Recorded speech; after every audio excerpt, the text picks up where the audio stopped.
Welcome back to my channel. तर तुमचं माझ्या होममेकर अनुप्रिया या चॅनलवरती मनापासून आणि खूप खूप स्वागत आहे।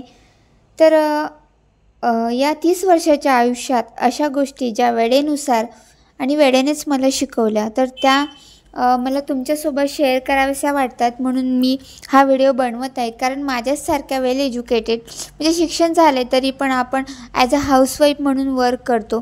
तर कधी कधी असे वाटतं की मी जस्ट हाऊसवाईफ बनून राहिले, तर कधी कधी गिल्ट वाटतो मनाला। तर अशाच हाऊसवाईफसाठी मी हा व्हिडिओ बनवत आहे। तर आपल्याला ना बऱ्याचदा असे लोक प्रश्न विचारतात की तू काय करते। कारण आपण शिकलो तर आपल्याला कोणीतरी विचारणारच ना की काय करतेस तू आता। आणि मला सुद्धा असे बऱ्याचदा विचारतात। तर मी असंच एकदा म्हटलं की काही नाही, मी हाऊसवाईफ आहे। आणि नंतर ना मला एवढं खराब वाटलं की मी म्हटलं की बस मी फक्त हाऊसवाईफ आहे, काही करत नाही।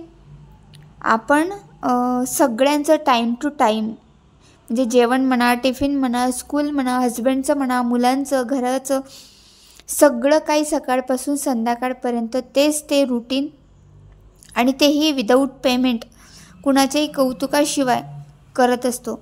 घर चालवणं ही एक जबाबदारी आहे आणि ते खूप मोठं काम आपण करतो। मग आपण कसं म्हणू शकतो की मी फक्त हाऊसवाईफ आहे म्हणून? ते सुद्धा बाकीच्या कामांसारखंच खूप मोठं काम आहे आणि त्या कामाचं क्रेडिटसुद्धा आपण स्वतःला द्यायलाच पाहिजे, नाही का? आणि मला दुसरी गोष्ट या आयुष्यात जाणवली की आपण कधी नाही म्हणत नाही। आपण नाही म्हणायला शिकलं पाहिजे। आणि नाही म्हणणं हे काही चुकीचं नाही, कारण कधीतरी आपल्यालासुद्धा ब्रेक हवा असतो। आपल्याला असं वाटतं की आपण कुणाला नाही म्हणलं ना तर कुणाला राग येईल, पण तसं काही नसतं। आपल्याच मनाचे ते मांडे असतात की आपण स्वतःच्याच मनाशी ठरवलेलं असतं। म्हणून कधीतरी आपणसुद्धा नाही म्हणायला शिकायला पाहिजे। कारण आपण हो म्हणत राहतो, कधी कधी आपल्याला मानसिक त्रास होतो, कधी कधी शारीरिक त्रास होतो, तरीसुद्धा आपण नाही म्हणत नाही आणि ती गोष्ट आपण करत जातो। नंतर मला असं वाटतं की आपण ना कंपॅरिझन करणं बंद केलं पाहिजे। कारण आता सोशल मीडियावरनं छानपैकी चकमकीत घर, त्यांची फॅमिली, त्यांचं रिलेशन हे सगळं काही दाखवलं जाते इंस्टाग्रामवर, यूट्यूबवर। आणि हे सगळे ना ॲटिट्यूड रिॲलिटी आहे। पण ना सगळ्यांच्याच घरी, सगळ्यांच्याच रिलेशनमध्ये भांडण असतं, काही ना काही इश्यू असतात, काही ना काही प्रॉब्लेम असतात। सगळ्यांच्याच घरी पसारा असतो, कुणाचंच घर चकाचक नसतं। पण हे आपल्याला कळत नाही आणि आपण कंपॅरिझन करायला लागतो, जज करायला लागतो की हे असे आहेत आणि मी असं आहे। तर असं काही नसतं। कुठल्याही दिसण्यावरून किंवा ते रील्सवर बघण्यावरून आपण स्वतःला जज करू नये। कारण की तुम्ही जसे आहात ना तसेच तुम्ही चांगले आहात। आणि सगळ्यांना खुश ठेवणंसुद्धा आपण बंद करायला पाहिजे। कारण की दुसऱ्याला खुश ठेवण्याच्या नादात ना आपण स्वतःलाच खूप मागे ठेवतो। कारण काही लोक ना कधीच खुश होत नाही। आपल्याला असं वाटतं की मी यांचं ऐकलं, यांची हे कामं केली आणि जे सांगितलं मी ते ऐकलं चांगलं संस्कारीपणाने, तर हे खुश होतील। परंतु काही लोक ना त्यांच्यासाठी काहीही करा आणि कितीही करा, पण ती लोक खुश होतच नाही। मग दुसऱ्यांना खुश करण्याच्या नादात आपण स्वतःलाच कधी कधी ना खूप मागे ठेवून जातो। म्हणजे की आपण कधी कधी स्वतःची ओळखसुद्धा आपण गमावून बसतो की आपण नेमकं आहे काय। आणि हे प्रत्येक हाऊसवाईफचं होतं, हे कुठल्या ना कुठल्या टप्प्यावर ह्या गोष्टी होतातच। कारण की तुम्ही तुमची स्वतःची ओळखा, तुम्ही स्वतःच तुमची ओळखा। आता तुम्ही कोणाची मुलगी आहात, कुणाची वाईफ आहात, कुणाची आई आहात, कुणाची बहीण आहात। आता हे जर का सगळी नाती तुमच्या मागून जर का काढली तर तुमची स्वतःची अशी काय ओळख आहे? म्हणून आपण आपली स्वतःची ओळख निर्माण केली पाहिजे। आपले जे काही स्वप्न, आणि असं कोणीच नाही की ज्याचं काहीच स्वप्न नाही, ज्याला काहीच करायचं नव्हतं। प्रत्येक हाऊसवाईफचं, प्रत्येक स्त्रीचं काही ना काही स्वप्न असतं, तिला काही ना काही करायचं असते आणि ते आपण जपलं पाहिजे। आणि त्याच्यातूनच मग आपली एक ओळख निर्माण होऊ शकते। कारण सगळंच काही परफेक्ट नसतेच। कधी कधी बघा आपली चपातीसुद्धा जळते। कधी कधी आपला मूड नसतो, कधी कधी आपल्या घरभर पसारा असतो, कधी कधी आपली घरातली कामंसुद्धा ना आपल्याला करावीशी वाटत नाही। कारण आपलं लाईफ ना हे काही इंस्टाग्राम आणि व्हॉट्सअपवर स्टोरी ठेवण्यासारखं नाही आहे की ते छानपैकी डेकोरेट करून, त्याला फ्रेम करून, त्याला फिल्टर लावून आपण ते छानपैकी लावणार म्हणून, असं काही आपलं लाईफ नाही आहे। आपल्या लाईफमध्ये काही चढउतार असतातच, काही इनपरफेक्ट असते, काही परफेक्ट असते। कारण की जो अख्खा दिवस आहे त्यामध्ये काही ना काहीतरी अशी छोटीशी गोष्ट असेलच ना की ती छान होते, परफेक्ट होते। म्हणूनच सगळ्यांमध्येच उणिवा असतात, काहींमध्ये त्या जाणून घ्यायची सुद्धा क्षमता असते, परंतु काही जणांमध्ये ना की ते उणिवा बस उकरत काढायच्या की माझ्याकडे हे नाही, माझ्यात ते नाही. परंतु जे आहे ना त्याला चांगलं पॉलिश करायचं आपण आणि त्याच्यातून स्वतःची ओळख निर्माण करायची. कारण लोक काय म्हणतील ना, हा आपल्याकडे ना सगळ्यात मोठा इश्यू आहे. ते लोक कोण काय आणि काही घेणं देणं नसते, पण आपण विचार करतो लोक काय म्हणतील. आणि हा सगळ्यात मोठा प्रश्न आहे आपल्या सोसायटीचा. आपण सिंपल राहिलं ना तरी लोक नाव ठेवतील, मॉडर्न राहिलं तरी नाव ठेवतील, गबाळं राहिलं तरी नाव ठेवतील. कारण लोक 4 दिवस बोलतात आणि 5व्या दिवशी ना विसरून जातात. म्हणून लोक काय म्हणतील याकडे आपण कधीही लक्ष दिलं नाही पाहिजे. आपल्याला जे वाटतं ना ते आपण करायचं, कारण आपण काहीही करा, काहीही तरीही लोक बोलतच राहतील. आणि मेन म्हणजे ना आपण ॲज अ हाऊसवाईफ म्हणून स्वतःला नेहमी ना आनंदी ठेवलं पाहिजे, तेही विदाऊट कुणाची अपेक्षा ठेवल्याशिवाय. कारण जेव्हा आपण कारण आपण हाऊसवाईफना आपलं जग ना फक्त आपलं घर, आपली मुलं, आपलं कुटुंब एवढंच असतं.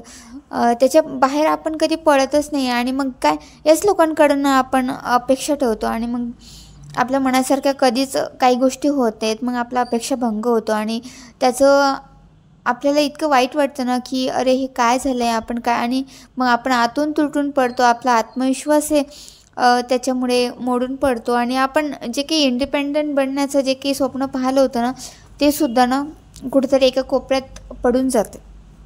म्हणून आनंदी राहा. स्वतःला आनंद कसा होईल ना याचासुद्धा विचार. मी असं म्हणत नाही की तुम्ही बाकीच्यांचा विचार करू नका, परंतु आपण बाकीच्यांचा विचार करतोच ना, परंतु त्यातला एक छोटासा हिस्सा का होईना, परंतु आपण ना स्वतःला सुद्धा दिला पाहिजे. स्वतःसुद्धा आपण आनंदी राहिलं पाहिजे. कारण आपण जर आनंदी राहिलो ना तर आपण जेही काम करतो ना त्याच्यात तो आनंद उतरेल आणि तो आनंद ना सगळीकडे पसरेल. म्हणून आपण आनंदी राहायला पाहिजे आणि छोट्या छोट्या गोष्टी ना सेलिब्रेट केल्या पाहिजे.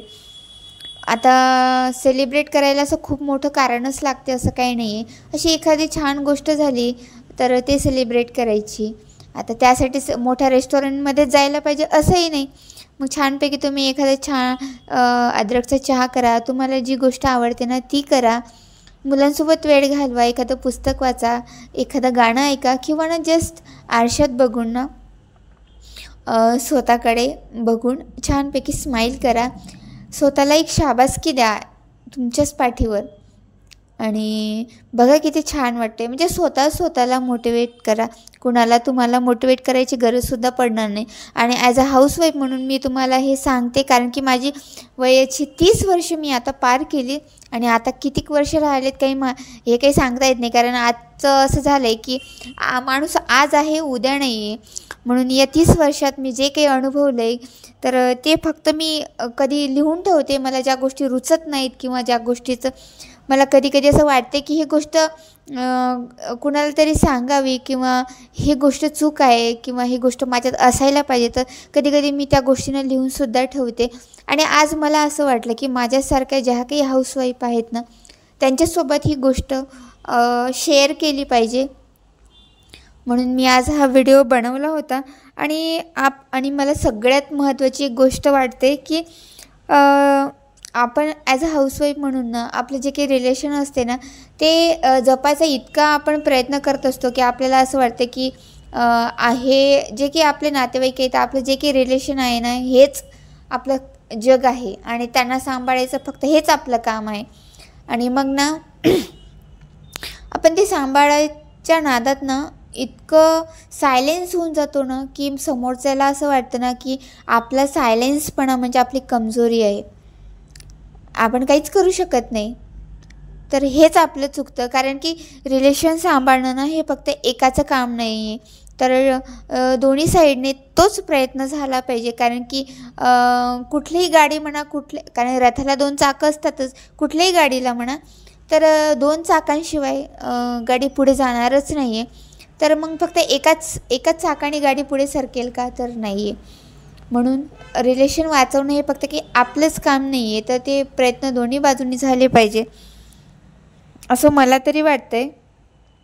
आणि म्हणूनच मला असं वाटतं आहे की ॲज अ हाऊसवाईफ म्हणून आपण ना आपली स्वतःची नेहमीच ओळख निर्माण केली पाहिजे, कारण जेणेकरून आपल्याला पण छान वाटेल, आपल्या घरातल्यांनाही छान वाटेल. कारण की जर का तुम्ही काही करताय, जर का तुमची काही ओळख आहे ना, तरच लोक तुम्हाला ओळखतील, नाहीतर मग बस असंच समजणार.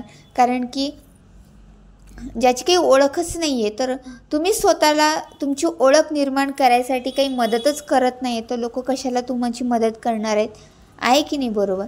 तर म्हणून स्वतःला ओळखा, स्वतःला सिद्ध करायचा प्रयत्न करा. चार चौकटीतून बाहेर पडा. चार चौकटीतून बाहेर पडा म्हणजे घराच्या बाहेर पडा मी असं तर काही म्हणणार नाही आहे, परंतु तुम्ही स्वतःला नेहमी मोटिवेट करायला पाहिजे. मग आपल्या छोट्या छोट्या कामातून का असे ना. तर एवढंच मला शेअर करायचं होतं आणि मलासुद्धा ना छान वाटलं की मी तुमच्यासोबत हे शेअर केलं म्हणून. तर तुम्हालासुद्धा काय वाटतं आणि तुम्ही स्वतःला 1% जरी मोटिवेट माझ्या या व्हिडिओने झाला असाल ना, तरी मला छान वाटेल. तर मला नक्की लाईक आणि कमेंट करून सांगा आणि जमलंच तर सबस्क्राईबसुद्धा करा. तर माझे नवीन व्हिडिओ तुम्हाला आता बघायला मिळतील. आणि बऱ्याचशा आयडिया अशा आहेत माझ्याकडे की ज्या मला वाटतात की मी जे करते ना, ते माझ्यासारख्या घरात असणाऱ्या हाऊसवाईफनी सुद्धा केल्या पाहिजे. तर अशाच काही आयडिया मी सुद्धा तुमच्यासोबत शेअर करेलच. आता तो माझा प्रयत्न चालूच आहे. तर ते जर माझं एक काम कंप्लीट झालं ना, तर मी ते सुद्धा तुमच्यासोबत शेअर करेल. तर चला बाय, भेटूया नेक्स्ट व्लॉगमध्ये. असेच कंटिन्यू राहा. तर चला बाय.